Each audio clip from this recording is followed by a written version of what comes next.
sudah berada di penghujung acara kampanye terbuka kita.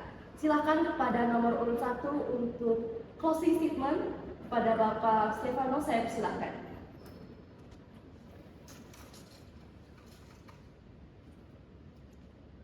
Akhir kata, saya meminta kepada para hadirin yang berbahagia di sini. Saya hanya meminta kepercayaan Anda sangatlah penting bagi saya. Karena untuk demi kemajuan bangsa Indonesia ini, mari dukung nomor 1.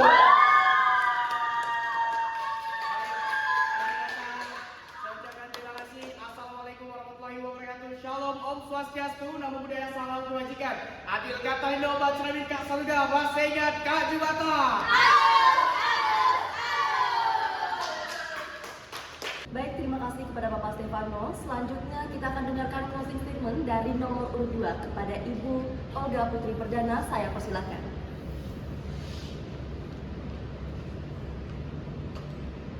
Masa kini kita hanya butuh solusi nyata, aksi tanpa drama. Maka dari itu pilih nomor 2. Kenapa orang ini nih kayak nggak benar? Duh. Kayak gitu, iya kan? Kok dia gituin pas yang gitu sih? Kayak apa ya? Kayak Apa sih aneh?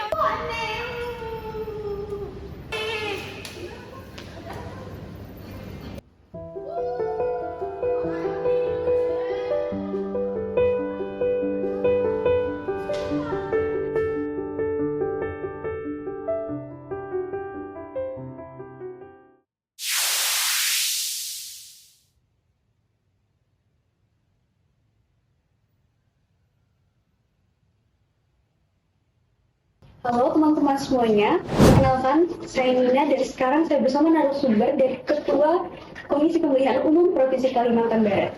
Untuk pertanyaannya, bagaimana Komisi Pemilihan Umum jika Provinsi Kalimantan Barat memastikan proses pemilihan umum berjalan transparan dan adil, terutama dalam konteks regulasi yang mengatur partai politik dan calon yang mereka usung? Banyak indikator yang harus kami jalankan untuk memastikan pemilu pilkada akuntabel, terbuka, terjangkau oleh seluruh publik di Kalimantan Barat. Apabila ada masukan-masukan masyarakat, kami respon, kami perbaiki, kami respon, kami cek kebenarannya, kami sampaikan lagi ke partai politik, gitu. Kami cek partai politik, sampaikan ke kami. Untuk kemudian kami tetapkan sebagai daftar calon tetap, dan semua mekanisme itu terbuka. Sekarang kita hidup di era digital ya Pak, dan sekarang ini banyak sekali kampanye-kampanye yang dilaksanakan secara digital melalui media sosial. Nah, pertanyaan saya, bagaimana sih cara KPU mengawasi proses kampanye digital ini agar tetap sesuai dengan aturan-aturan yang ada? Dan apa tantangan terbesar dalam proses pengawasan kampanye digital ini? Tantangan terbesarnya seperti yang saya sampaikan, kultur tentang kepercayaan publik. Luar biasa, radio dan televisi di masa lampau, pembicaraannya kemudian dianggap kebenaran oleh publik Amerika di saat itu. Orang beramai-ramai mencari tempat perlindungan karena kata-kata yang keluar dari mulut penyiar radio. Poinnya di sana. Karena itu, ketika komunikasi massa berbasis internet masuk dalam jejaring politik, maka residu-residu yang dilahirkan oleh media berbasis internet belum pada posisi peradaban yang mapan. Selaku memunculkan residu komunikasi politik yang negatif di ruang publik. Perkenalkan, nama saya Ari, mahasiswa Prodi Ilmu Komunikasi Kesehatan Angkatan 45. Menurut Bapak, sejauh mana mekanisme rekrutmen kader di partai politik mempengaruhi kualitas calon yang maju di pemilu? Kaderisasi dalam partai politik sepenuhnya menjadi kewenangan terus partai politik. Nah, karena itu sepanjang memenuhi syarat-syarat pencalonan dalam pemilu, syarat kesehatan, syarat pendidikan, syarat umur, syarat tidak terlibat masalah hukum, dan seluruh syarat administratif yang dibutuhkan. Nah, namun sesungguhnya syarat-syarat dasar itu tidak langsung menunjukkan kualifikasi dan kualitas calon. Perkenalkan, nama saya Aurel Leandi. Saya akan memberikan pertanyaan kepada Bapak. Izin Pak, apa saja yang akan dilakukan KPU dalam menghadapi situasi politik dinamis yang dapat mempengaruhi atau yang dapat menghambat jalannya pemilu, Pak?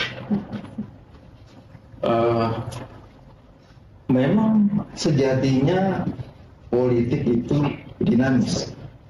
Basis politik adalah komunikasi melalui radio, televisi, media sosial, semua harus kami tegakkan. Kami harus melakukan rapat-rapat internal, kami harus melakukan rapat-rapat dan koordinasi dengan pemerintah, kami harus berkoordinasi dengan ormas, LSM, NGO untuk mendapatkan dukungan publik agar kami didukung. Kami juga harus menyediakan ruang komunikasi dengan partai politik dan seluruh calonnya dalam rapat-rapat teknis, rakor, bintek untuk memastikan resonansi komunikasi kami berada pada posisi yang sejalan. Apa langkah strategi KPU Provinsi Kalimantan Barat untuk meningkatkan partisipasi politik masyarakat, khususnya di kalangan kami anak muda? Pertanyaannya menarik, karena itu satu orientasi penting bagi KPU dan jajaran. Jadi saya sampaikan, pemilih yang berasal dari anak muda itu kalau milenial dan jadi gabung lebih kurang 60% banyaknya sebagai pemilih. Dalam konteks keterlibatan mahasiswa yang punya profesionalisme, punya integritas, punya daya juang yang kuat, terlibat di semua desa di seluruh Indonesia, satu saja mahasiswa ada di sana, satu saja mahasiswa atau pemuda yang berintegritas ada di tempat-tempat pemungutan suara, dia sudah menyelamatkan pemilu dan demokrasi di semua titik. Karena anak muda mendorong perilaku profesional, menolak korupsi, menolak hoax. Bisa dipastikan generasi muda anti tindakan manipulatif. Karena itu kemarin kita dorong mahasiswa untuk terlibat. Semuanya kami coba libatkan generasi muda. Pentingnya generasi muda bagi keadaban dan peradaban politik di masa depan.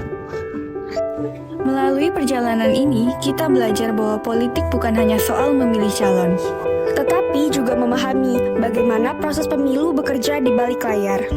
Partai politik, media, dan kandidat memiliki peran penting dalam membentuk opini publik. Sementara masyarakat menentukan arah demokrasi melalui partisipasinya. Kita menyadari bahwa tidak semua orang memahami pemilu dengan baik, sehingga pendidikan politik menjadi sangat dibutuhkan bagi semua kalangan. Strategi kampanye, rekrutmen kader, dan transparansi pendanaan menjadi bagian penting yang harus diawasi. Agar pemilu berjalan dengan jujur, adil, dan bertanggung jawab. Dari pengalaman ini, kita diajak untuk lebih kritis dalam menerima informasi politik. Dan lebih sadar akan peran kita sebagai pemilih dalam menjaga kualitas demokrasi. Karena pada akhirnya, masa depan politik Indonesia ada di tangan kita semua.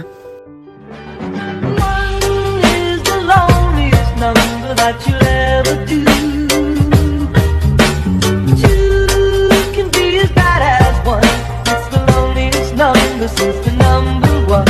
One is the loneliest number that you